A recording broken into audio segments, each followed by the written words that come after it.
Você já imaginou estar caminhando tranquilamente e se deparar com um terrível segredo enterrado sob seus pés? Um lugar que guarda os vestígios de um dos mais sombrios mistérios da história criminal americana. No vídeo de hoje, vamos mergulhar na mente do enigmático assassino conhecido como o colecionador de ossos de West Mesa. Quem era ele? Como ele conseguiu enganar até mesmo o FBI? E, principalmente, quais segredos ainda permanecem enterrados? Fique comigo até o final, porque essa história vai te deixar arrepiado. Serial killers são, por definição, criminosos com um perfil psicopatológico, que seguem um padrão de comportamento, conhecido como modus operandi. Vivem seu macabro ofício, aprendendo e se aprimorando com suas experiências. O modus operandi desses criminosos é perigoso e frequentemente imprevisível, e a única maneira de entendê-los é analisando os rastros que deixam para trás. Os investigadores precisam entrar na mente desses criminosos, precisam pensar como um deles. Frequentemente a polícia solicita apoio de psicólogos ou psiquiatras com histórico de pesquisa e especialidade no comportamento desses indivíduos. Além dos corpos, eles sempre deixam uma espécie de assinatura, sua marca, sua própria identificação pessoal. Então, não se esqueça de curtir este vídeo e ativar o sininho de notificações, porque agora vamos contar essa história assustadora. Imagine você estar passeando com seu cão e se deparar com restos mortais. Pois foi exatamente isso que aconteceu em outubro de 2008. Christine Ross, recém-chegada à região de West Mesa, em Albuquerque, estava radiante com a nova casa que ela e seu marido haviam construído após um longo planejamento.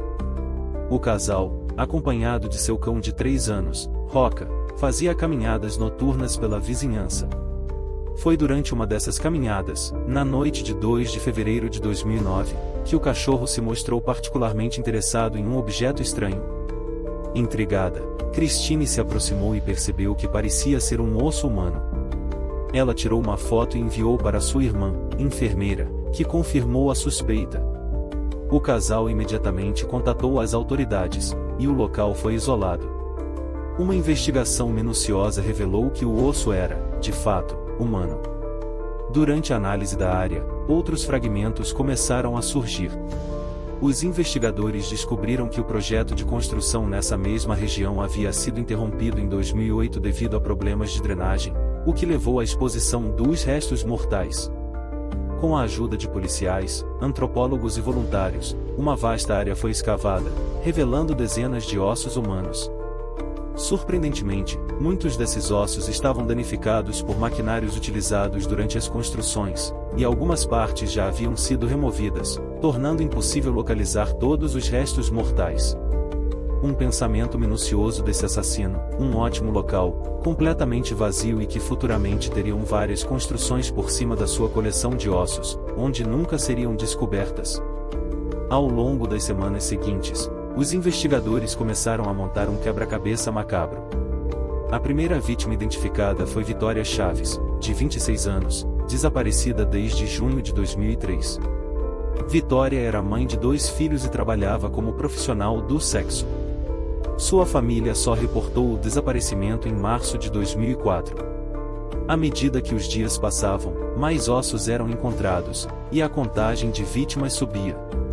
Restos de outra mulher, Gina Michele Valdez, de 22 anos, foram identificados. Gina estava grávida no momento de sua morte e também atuava como profissional do sexo, além de lutar contra o vício em drogas. A investigação revelou um padrão perturbador: a maioria das vítimas era jovem, trabalhava como profissional do sexo e havia desaparecido entre 2001 e 2006. O local parecia ter servido como um cemitério particular do assassino, com os corpos enterrados a uma distância de 10 a 30 metros uns dos outros. O caso rapidamente se tornou uma das maiores cenas de crime da história de Albuquerque. Apesar de o chefe de polícia inicialmente hesitar em rotular o responsável como um assassino em série e assustar a população, a análise dos corpos apontava para um padrão claro. O FBI e as autoridades locais revisaram casos de desaparecimento que datavam desde os anos 1980, mas muitas perguntas ainda permanecem sem resposta. Ao final de fevereiro de 2009, novas identificações foram feitas. A terceira vítima identificada, Cinnamon Elks, tinha uma história semelhante às demais. Desde a adolescência, ela enfrentava problemas relacionados ao uso de drogas. Embora amasse profundamente seus 2 filhos, Cinnamon nunca conseguiu proporcionar os cuidados necessários a eles.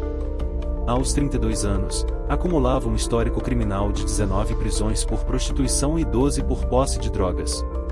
Sua última detenção ocorreu em agosto de 2004, e, no mesmo mês, ela desapareceu.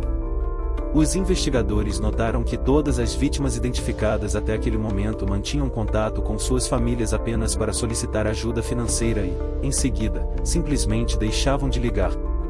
Após a identificação do corpo de Cinnamon, sua mãe revelou que a filha conhecia 2 outras vítimas já identificadas, Vitória Chaves e Gina Michele Valdez. Contudo, antes que os investigadores pudessem explorar mais a fundo essas conexões sociais, um 4º corpo foi identificado, Juliana Sim Nieto, de 24 anos, desaparecida desde julho de 2004. Assim como as outras, Juliana tinha um longo histórico de prisões por prostituição. A cada nova identificação, a polícia e a imprensa sentiam que estavam lidando com um criminoso quase invisível, que deixava apenas fragmentos de pistas. Enquanto isso, o chefe de polícia evitava usar o termo assassino em série, atribuindo as mortes ao estilo de vida das vítimas em vez de apontar para um único responsável. As investigações começaram focando em possíveis ex-parceiros ou conhecidos das vítimas. Porém, as mulheres não pareciam ter relacionamentos fixos ou colegas constantes. Daine William, mãe de Cinnamon, forneceu informações importantes. Ela contou que sua filha e outras trabalhadoras do sexo tinham medo de um policial corrupto que supostamente estaria matando mulheres na região de Albuquerque. Além disso, Daine relatou ter recebido ligações anônimas durante o desaparecimento de Cinnamon, mencionando que sua filha havia sido decapitada e enterrada perto de West Mesa. Ela afirmou ter levado essas informações à polícia, mas, à época, os desaparecimentos de profissionais do sexo não eram tratados com seriedade, e poucos recursos eram alocados para investigá-los. Outras mães, como Karen Jackson, mãe de Gina Michele Valdez, confirmaram ter ouvido rumores semelhantes. Apesar da luta das mães por justiça, parecia que era tarde demais para mudar o destino das vítimas. Em abril de 2009, as autoridades confirmaram que cerca de 90% dos restos mortais da região haviam sido encontrados. No mesmo mês, foi divulgada a imagem das unhas de uma das vítimas, com o objetivo de localizar a manicure responsável pelo design. A tentativa, porém, trouxe poucos resultados. No dia seguinte, a escavação foi encerrada, sendo considerada a maior operação forense da história criminal de Albuquerque. No mesmo dia, o programa America's Most Wanted apresentou o caso conhecido como o Cemitério de West Mesa para ajudar nas investigações. No entanto, nenhuma pista ou análise especializada foi capaz de identificar o responsável. Diante da falta de avanços, a polícia pediu que os familiares das vítimas não divulgassem informações à imprensa, o que levantou suspeitas de que as autoridades tentavam minimizar a gravidade da situação. A pressão pública aumentou, e a polícia ofereceu uma recompensa de $50 mil por informações úteis. O chefe de polícia revelou que havia solicitado apoio ao FBI desde o início, e a agência classificou o caso como único, sem precedentes para comparações. No final de 2009, uma força-tarefa foi criada, composta por 40 oficiais, com alcance que se estendeu a regiões como o Arizona e o Texas. Durante as investigações, foi descoberto que o estrangulador do Norte atuava na área de Vinding entre 1986 e 2007. Ele foi identificado como Walter Ellis, preso em setembro de 2009. Contudo, ele negou envolvimento no caso de West Mesa. O FBI reuniu todas as informações em um banco de dados compartilhado entre departamentos, mas não surgiram novos dados relevantes. As investigações ficaram estagnadas por meses. O assassino, conhecido como o colecionador de ossos de West Mesa, demonstrava ser organizado e meticuloso, o que dificultava a investigação. Imagens de satélite revelaram marcas de pneus no local, indicando que o criminoso visitava a área frequentemente até 2006, quando o terreno foi adquirido para construção. Um dos principais suspeitos, Lorenzo Montoya, foi identificado após ser flagrado tentando esconder o corpo de uma mulher que ele havia estrangulado. Apesar de suas conexões com crimes anteriores, nenhuma evidência direta o vinculou ao caso de West Mesa. Outro suspeito, Joseph Bleia, também tinha um histórico de violência e comportamentos suspeitos, mas as investigações não conseguiram ligá-lo diretamente ao caso. Eu não sei você, mas eu fiquei com a pulga atrás da orelha em alguns pontos. Será que realmente não teve o envolvimento de nenhuma autoridade policial no caso? O colecionador de ossos poderia ter escolhido o local, por já ter as informações de uma urbanização futura no local. Ele era cliente dessas mulheres? Muitas perguntas que infelizmente ainda não temos a resposta.